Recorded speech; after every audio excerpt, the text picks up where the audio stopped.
Ang kwento natin ngayon ay tungkol sa salarin na muntik nang makalusot dahil sa matinding kapit na meron siya sa pulisya. Bago tayo magsimula ay huwag kalimutang mag-like at pindutin ang subscribe button at notification bell para maging updated kayo sa bago nating Tagalog True Crime Stories. Noong May 11, 2016, ang Chinese student na si Yang Ji Lee na nag-aaral sa Anhalt University sa Germany ay naghanda para sa kanyang nakagawiang pag-jogging tuwing gabi.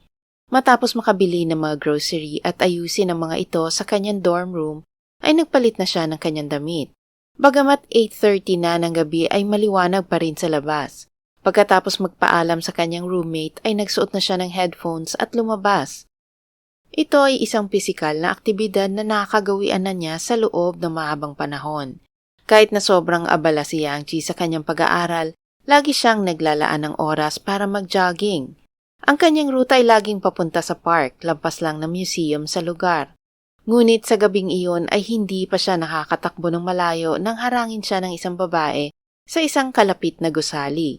Ang babaeng ito na may maamong muka ay nakipag-usap kay Yang Ji ng halos 1 minuto.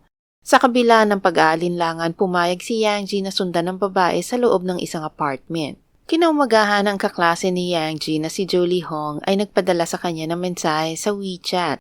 Ang dalawa ay malapit na magkaibigan at karaniwang nagkikita para mag-almusal araw-araw. Ngunit sa pagkakataong ito ay hindi nakatanggap ng sagot si Julie mula kay Yang Ji. Sa halip ay nakatanggap siya ng tawag mula sa kasama ni Yang Ji sa apartment. Unang tinanong ng roommate kung kasama ni Yang Ji si Jolie. Matapos sabihin na hindi, ay agad niyang ipinaliwanag na hindi bumalik si Yang Ji sa kanyang kwarto buong gabi. Ang pinto niya ay naiwang nakabukas, nagkalat ang mga damit sa kama at nawawala ang cellphone niya at gamit pang jogging. Napansin ding naka-off ang phone niya. Ang dalagang si Yang Ji ay kilala na isang mabuti at maingat na estudyante sa universidad sa Germany. Ang mga kaibigan niya ay kapwa mga international students sa paaralan. Kahit na matatas siya sa Ingles, ang kanya namang kaalaman sa salitang Aleman o German ay limitado kaya hindi siya madalas lumabas at kung lumabas man ay laging umuwi agad. Nag-alala ang mga kaibigan ni Yang Ji kaya't nagpa siya silang i-report ang nangyari sa paaralan. Agad na pinakilos ang mga tauhan ng universidad, mga guro at estudyante para magsagawa ng malawakang paghahanap. Sinuri nila ang mga classroom, laboratorio, ang library, pati na rin ang karaniwang ruta ng pag-jogging ni Yang Ji at mga lugar na madalas niyang puntahan. Pagsapit ng 1:00 ng tanghali nung araw ding yun, hindi nagbunga ang paghahanap kay Yang Ji. Napilitan silang humingi kaagad ng tulong sa pulisya. Ang pulisya ng Dessau ay naglunsad ng malawakang operasyon sa paghahanap. Nag-deploy sila ng mga helicopter at search dogs. Nagsagawa sila ng komprehensibong paghahanap sa mga lugar saan maaaring makita si Yang Ji. Nakatuon sila sa mga kalapit na lugar na may mataas na bilang ng krimen. Sa mga oras na iyon, ang Chinese community ay mabilis na tumugon sa pagkalat ng impormasyon at kusang loob na sumali sa search team. Gayunpaman sa kabila ng walang humpay na pagsisikap ay hindi pa rin natagpuan si Yang Ji na lalong nagdulot ng pag-aalala at pagkalito. Noong umaga ng May 13, sinubukang tawagan ng pulis ang telepono ni Yang Ji. Nagulat sila nang kumunektang tawag. Isang boses ng isang lalaki ang sumagot, ngunit mabilis ding naputol ang tawag. Dahil sa kaiklian ng tawag ay hindi matrace ng pulisya ang lokasyon nito. Bandang 11 ng umaga noong araw na iyon, natuklasan ng isang construction worker sa Haussmann Street ang isang hubad na katawan ng babae na nakahiga sa may halamanan sa likod ng portable toilet ng construction site. Tumawag agad sila sa pulisya at nakumpirma nilang wala ng buhay ang biktima. Hindi nila agad nakilala ang biktima dahil wasak ang mukha nito. Sa pamamagitan ng autopsy at DNA comparison, nalaman na ito ay ang nawawalang si Lee Yang Ji. Bali ang kanyang mga buto at matindi ang pinsala ng kanyang mukha at ulo. Marami din siyang sugat sa katawan na patunay na sinubukan niyang labanan ang gumawa sa kanya nito. Natuklasan din na may mga bakas ng similya sa katawan niya. Mahirap isipin ang pasakit na dinanas niya bago siya mamatay. Sino kaya ang may salarin at bakit nila pinatay si Lee Yang Ji? Si Yang Ji ay ipinanganak noong 1990 sa Henan Province, China. Siya ay nagmula sa isang simpleng pamilya Ang kanyang ama ay isang pulis at ang kanyang ina ay isang guro. Si Yang Ji ay isang matalinong mag-aaral mula pagkabata pa. Siya ay mahinhin at talaga namang alaga ng kanyang mga magulang dahil ito ang nag-iisang anak na babae nila. Nang makapagtapos ng high school ay tinanggap si Yang Ji sa Departamento ng Arkitektura ng Hanan University. Matapos makumpleto ang kanyang undergraduate degree noong 2014, siya ay nakapasa sa Anhalt University of Applied Sciences sa Germany para sa kanyang master's degree. Dito ay naging matagumpay siya sa kanyang pag-aaral dahil sa matataas niyang grado. Tulad ng maraming pamilyang Tsino, bagamat hindi mayaman ang pamilya ni Yang Ji, nagawa pa rin ng kanyang mga magulang na ipadala ang kanilang anak sa ibang bansa nang umaasang magtatagumpay siya. Nang matanggap ni Yang Ji ang kanyang admission letter, napuno ng saya at pag-asa ang buong sambahayan.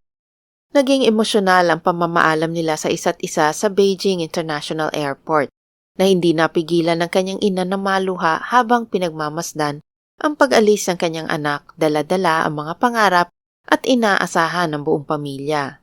Pagkatapos umalis ni Yang Ji para sa kanyang pag-aaral, ang kanyang mga magulang sa bahay ay sabik na naghihintay ng balita ng tagumpay ng kanilang anak na babae. Gayunpaman hindi inaasahan ng sinuman na 2 buwan bago ang graduation ni Yang Ji ay papanaw siya. Nagdulot ito ng matinding kalungkutan para sa kanyang mga mahal sa buhay.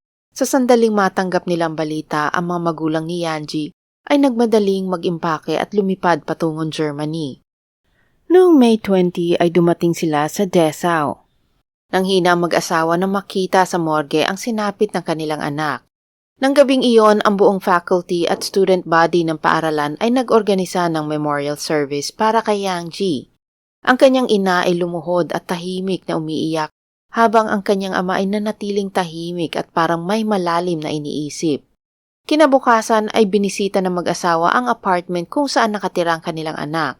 Nang makita ang mga kagamitan ng anak, hindi nila maikubli ang pighati na nararamdaman. Ang ama ni Yang Ji ay isang bihasang criminal investigator. Hiniling niya sa pulisya na dalhin siya kung saan natagpuan ang katawan ng dalaga upang suriin ang lugar.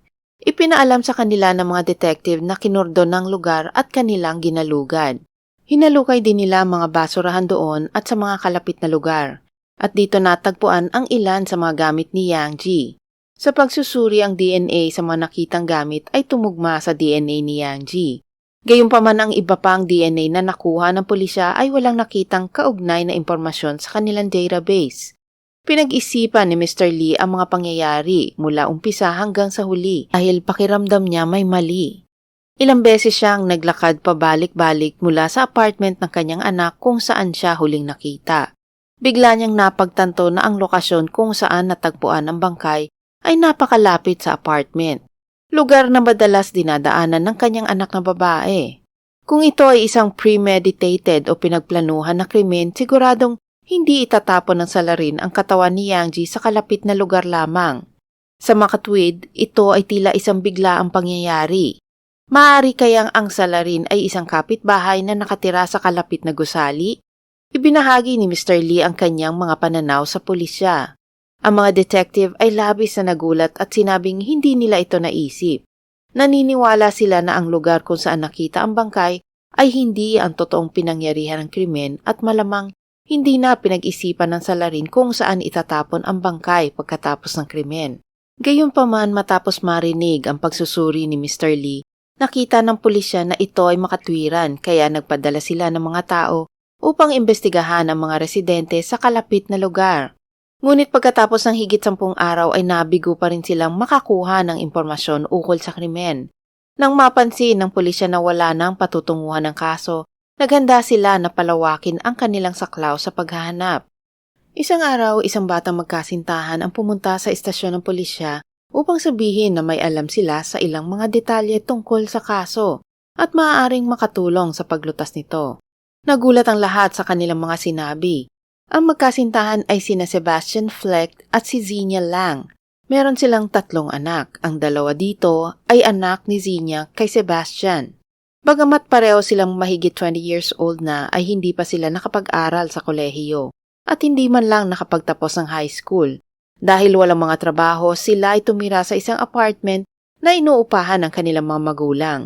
Kapansin-pansin na ang apartment na ito ay nasa tabi mismo kung saan natagpuan ang bangkay ni Yang Ji. Ibinunyag ni Sebastian sa pulisya na noong gabi ng May 10, isang araw bago mawala si Yang Ji, ay nasa bahay siya nanonood ng cartoon sa telebisyon. Inilahad niya na habang naglalakad sa labas ang kasintahang si Zinya, nakasalubong niya si Yang Ji na nagja-jogging. Dahil naakit sa kagandahan ng dalaga ay tinanong niya ito kung gusto ni Yang Ji na sumali sa isang threesome. Ayon sa kanilang pahayag ay pumayag agad si Yang Ji at sumama kay Zinya sa apartment ni Sebastian. Kwento pa nila ay nag-enjoy ang tatlo sa isa't isa at nang umalis si Yang Ji, sinabi pa raw nito na gusto niyang makipagkita at makasama ulit ang magkasintahan. Sinabi ni Sebastian na nang marinig ang pagkamatay ng isang babae ay nag-alala sila na baka makita ng pulisya ang kanilang DNA sa katawan at magdulot ito ng gulo sa kanilang pamilya. Kaya nagpunta sila sa pulisya upang ipaliwanag ang sitwasyon. Nagbukas ang investigasyon ang Dessau Police Department patay sa bagong impormasyon na ito. Sa pagsusuri ang mga similya na natagpuan sa katawan ni Yang Ji ay kay Sebastian nga. Dahil sa malaking epekto ng kasong ito sa lipunan, agad na ikinulong ng pulisya ang magkasintahan bilang pag-iingat. Hanggang sa puntong ito ay naging normal ang pag-aasikaso ng Dessau Police sa kaso. Ngunit medyo nag-iba ang mga sumunod na pangyayari. Noong hapon ng May 24, nagsagawa ng press conference ang chief prosecutor at inihayag na 2 suspect ang naaresto. Ngunit kailangan pa ng isang masusing investigasyon upang malaman kung sila nga ang mga salarin. Kanya ding isiniwalat na ang biktima ay voluntaryong lumahok sa isang threesome kasama ang 2 suspect bago siya namatay. Ang ganitong irresponsableng pagpapalabas ng impormasyon ay hindi lamang nakasira sa reputasyon ng biktima, kundi nalinlang din ang publiko. Hindi lamang nabigo ang pulisya na i-verify ang mga pahayag ng suspect, sadya din nilang itinago sa media na may mga malinaw na bakas ng dugo sa apartment ng magkasintahan. Nagkalat ang mga mantsa ng dugo sa sahig, sa sofa, dingding at kisame.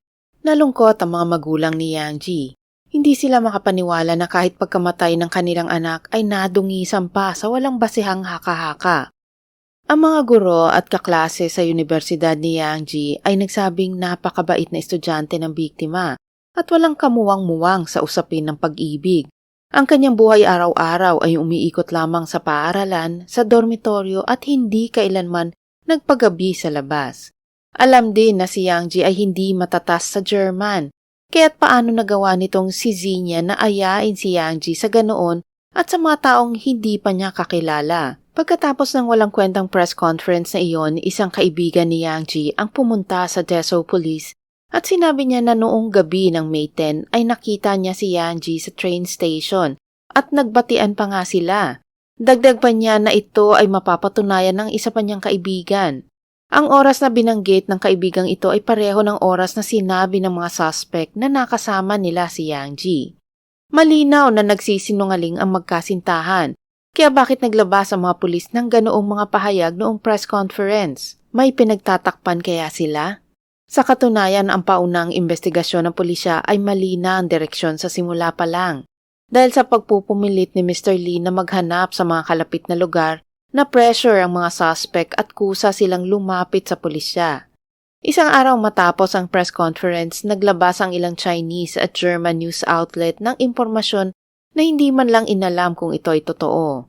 Dahil dito si Yang Ji ay pinaghinalaan na hindi isang mabuting babae. Maraming tao ang agad na nanghusga sa katauhan ng biktima. Sa maikling panahon ay nagdulot ng kaguluhan sa publiko ang insidente. Mabilis na kumalat ang kaso at hindi nagtagal ay nagprotesta ang karamihan sa mga Chinese international students sa Germany.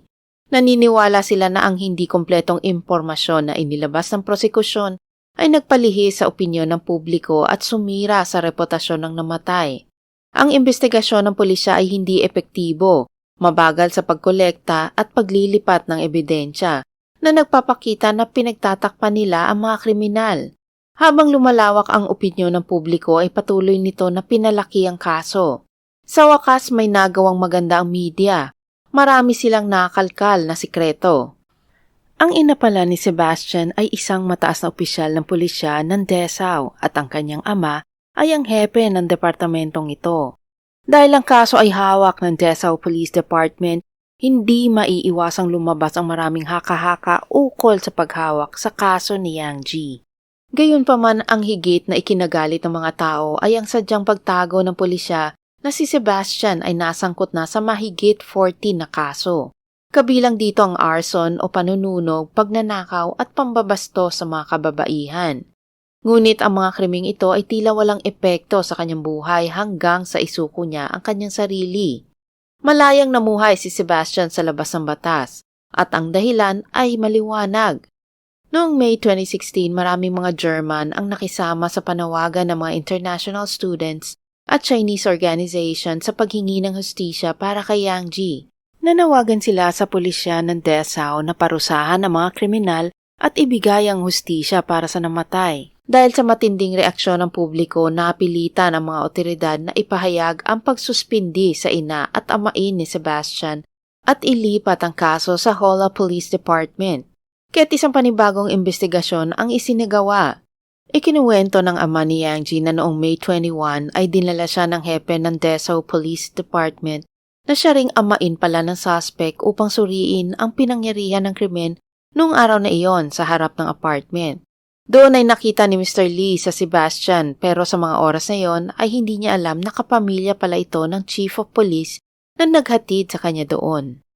Bukod dito, sinabi ng mga saksi na nakita nila ang mga magulang ni Sebastian na umalis sa apartment kasama niya na may daladalang malalaki at maliliit na supot ng basura na tila naglilipat na sila noong oras na iyon.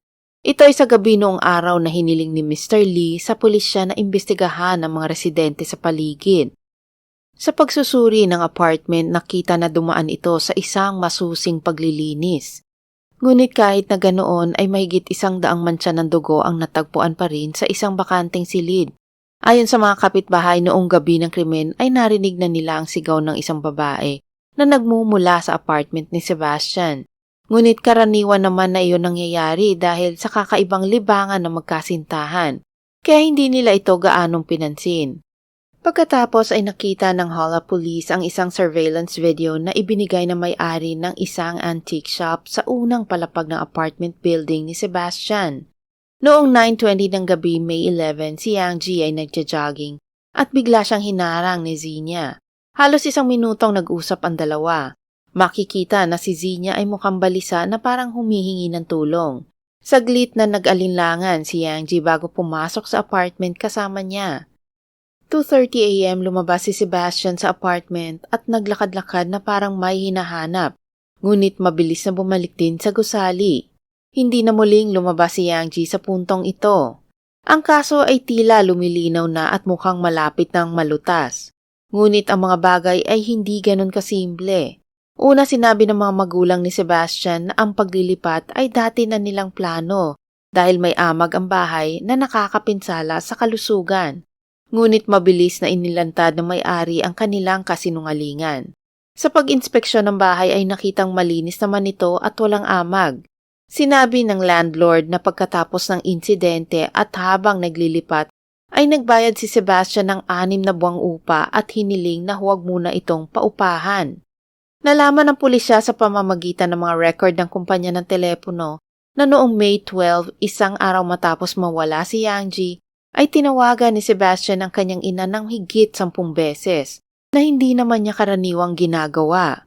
At bago siya pumunta sa istasyon ng pulisya para isuko ang sarili, nakipag-usap muli si Sebastian sa kanyang ina na umabot ng 40 minutes. Noong November 25, 2016, opisyal na nagsimula ang paglilitis para sa kaso ni Yang Ji.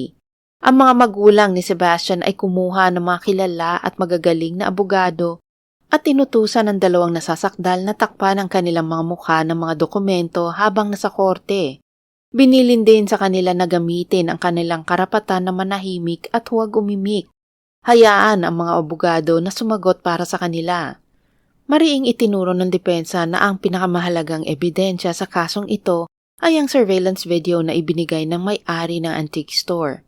Dahil ang surveillance camera sa tindahan ay hindi nakakuha ng footage na sinasaktan si Yang Ji, ang ipinakita lang naman dito ay ang pagpasok ng dalaga sa apartment. Dagdag nila, hindi naman maaaring gamitin ng prosekusyon ang outdoor surveillance footage dahil kuha nito ang isang pampublikong lugar na labag sa personal privacy ng mga tao. Kaya't hindi ito maaaring ipakita sa ibang tao at hindi rin maaaring tanggapin ng korte bilang ebidensya. Sa madaling salita, ang video lang na maaaring gamitin ay ang sa antique shop na nagpapatunay na nakapasok si Yang Ji sa apartment, ngunit walang nakakaalam kung siya ay lumabas. Kung ito man ay nai-record o hindi ng ibang CCTV camera, ay hindi na raw ito mahalaga. Dahil nahaharap sa gayong tusong depensa, ang prosekusyon ay nagpakita ng mas maraming ebidensya. Ilang araw bago mawala si Yang Ji, nag-search si Sebastian sa kanyang computer gamit ang mga keywords na tulad ng pang-aalipin sa mga Asian women, pambubugbog at iba pa. At ginawa ito madaling araw ng mismong araw na pinaslang si Yang Ji. Naghanap din siya ng impormasyon na may kaugnayan sa kung paano magtago ng katawan. Bukod pa dito, nakita sa telepono ng dalawang suspect ang mga video na nagpapakita ng pornografiya. Kapag pinagsama-sama ang search history sa computer, mga video sa telepono, resulta ng pagsusuri sa DNA at ang surveillance camera ng antique shop, ang bawat piraso ng ebidensya mula sa prosekusyon ay hindi maikakailang magbibigay ng dahilan upang mapatunayang nagkasala ang mga suspect. Dahil sa napagtanto niyang malakas ang ebidensyang nakolekta ng mga pulis at hindi ito malulusutan, ang babaeng suspect na si Zinia ay nanghihinang umamin sa mga totoong nangyari. Sa ika-10 sesyon ng korte ay isiniwalat niya ang katotohanan tungkol sa kaso. Sinabi ni Zinia na mula pagkabata ay inaabuso na siya ng kanyang stepfather, kaya lumaki siyang napakababa ang tingin sa sarili. Kaya't nang makilala ni Zinia si Sebastian ay labis niya itong pinagbigyan at ginawa ang lahat ng kanyang kakaibang kahilingan. Dahil kung si Sebastian ay kahit bagyang hindi nasiyahan, si Zinia ay bubugbugin ito. Sa gabi ng insidente ay sinabihan siya ni Sebastian na humanap ng taong mapaglalaruan nila. Kaya kinailangan niyang linlangin si Yang Ji. Sinabi niya sa dalaga na may malaking kahon sa bahay na kailangan niyang iurong, ngunit hindi niya itong kayang gawing mag-isa. Sa madaling salita, humingi siya ng tulong kay Yang Ji. Ngunit pagpasok ng dalawa sa unang palapag na apartment ay mabilis na lumabas si Sebastian upang kontrolin si Yang Ji at dito na nagsimula ang isang gabi ng pagpapahirap sa inosenteng babae. Sa panahong iyon, sa tuwing nagpapakita ng anumang pagtutol si Yang Ji ay marahas itong binubugbog. Sa kwento ni Zinia, nang matapos ang lahat ay umakyat muna siya para maligo. Ngunit pagbaba niya ay nakita na niya ang sahig na puno ng dugo. Tinanong niya ang boyfriend kung anong nangyari at sinabi ni Sebastian na patay na si Yang Ji. Umiiyak si Zinia at tinanong kung bakit hindi siya pinakawalan at sinabi naman ni Sebastian dahil hindi daw ito sumunod sa mga utos niya. Kaya't matapos noon nilagay nila ang katawan ni Yang Ji sa basurahan at itinapon ito sa labas ng bintana na nasa ikalawang palapag ng apartment. Pagkatapos ay lumabas si Sebastian at lumibot sa apartment para tingnan kung naitago ng mabuti ang katawan ni Yang Ji. Binigyang diin ng abogado ni Zinia na dahil sa matagal na pang-aapi ng kanyang nobyo, kasama ang kanyang malungkot na nakaraan at ang katotohanan na si Zinia ay 19 years old pa lamang nang mangyari ang insidente ay hindi pa mature ang kanyang pag-iisip. Kaya umaasa silang babawasan ng hukom ang kanyang sintensya. Pero ito nga ba ang katotohanan? Napilitan lang ba talaga si Zinia na sumama sa krimen? Patungkol sa testimonya ni Zinia ay ikinatwira ng prosekusyon na ginawa niya ito dahil napagtanto niyang nahaharap siya sa kasong murder. Kaya para mapagaan ang kanyang parusa ay isinisisi niya ang lahat sa kanyang kasintahan at sa kanyang karanasan simula pagkabata. Ngunit tandaan natin na kung wala si Zinia, hindi sana nalinlang si Yang Ji. At pagkatapos ng insidente ay tinulungan pa ni Zinia ang kanyang nobyo na magsumbong sa himpilan ng pulisya at subukang itago ang katotohanan. Higit sa lahat ayon sa forensic report ay may nakitang isang dakot ng buhok sa kamay ni Yang Ji at ito ay napatunayang buhok ni Zinia. Ito ay nagpapakita na nagpambuno ang dalawang babae na taliwa sa kanyang sinasabi na siya ay isang biktima lang din. Sa panahong ito, ang abogado ni Sebastian ay matapang na nagsabi sa hukom na ang kanyang kliyente ay mayroon ding mga psychological at mental issue na higit pa kay Zinia. Umaasa silang babawasan din ang sentensya ng kliyente niya. Noong August 4, 2017, pagkatapos ng 35 sesyon sa korte, Idiniklara na nagkasala si Sebastian sa kasong pagpatay at pag-atake kasama ang ilang pang mga kaso na naghatol sa kanya ng habang buhay na pagkakakulong ng walang posibilidad ng parole. Si Xenia dahil sa kanyang pag-amin ay sinintensyahan lamang ng 5.5 years na pagkakakulong. Ang mga pamilya ng dalawang kriminal ay inutusang magbayad ng 60,000 euros o higit 3.5 million pesos bilang danyo sa emosyonal na pinsala na dinulot ng krimen sa mga magulang ni Yang Ji. Dahil sa kakulangan ng konkretong ebidensya na pinagtakpan si Sebastian ng mga magulang na kapwa-pulis, ay idiniklara ng korte na hindi sila nagkasala. Pagkatapos ng paghatol ay hindi natuwa si Sebastian sa kinalabasan ng kaso, kaya siya ay umapela. Nag-apela din si Xenia na nakakuha ng 5 taon na parusa dahil pakiramdam niya ay napakabigat pa rin ang parusa dahil siya ay nakontrol lamang ni Sebastian. Ngunit ang mga apela ng dalawang salarin ay tinanggihan at kinatigan ng korte ang orihinal na hatol. Bagamat ang mga kriminal ay pinarusahan na ng batas, si Lian Ji ay hindi na makakauwi sa kanyang mga magulang. Kaya't lagi tayong maging alerto at mapagmatsyag upang maprotektahan ang sariling kaligtasan. Salamat sa pakikinig sa mga kwentong aking ibinahagi. Sana ito'y inyong nagustuhan at may bagong natutunan. Bago ko tapusin ang video, shoutout po Miss Josephine Bell, Miss Vicky Abut, Miss Corazon, Miss Fairosa Edrozo, Miss Marianne and her son Carl Friedrich Ortiz, Miss Cora De Jesus, Miss April Spindler, Tropang Desangers of Gataran, Cagayan, and Miss Cecilia Anyes. God bless po sa inyo at laging alagaan ang sarili. Para sa mga bago kong manonood at hindi pa nakasubscribe, huwag kalimutang i-like ang video at pindutin ang subscribe button para matunghayan nyo ang mga true-to-life crime stories dito.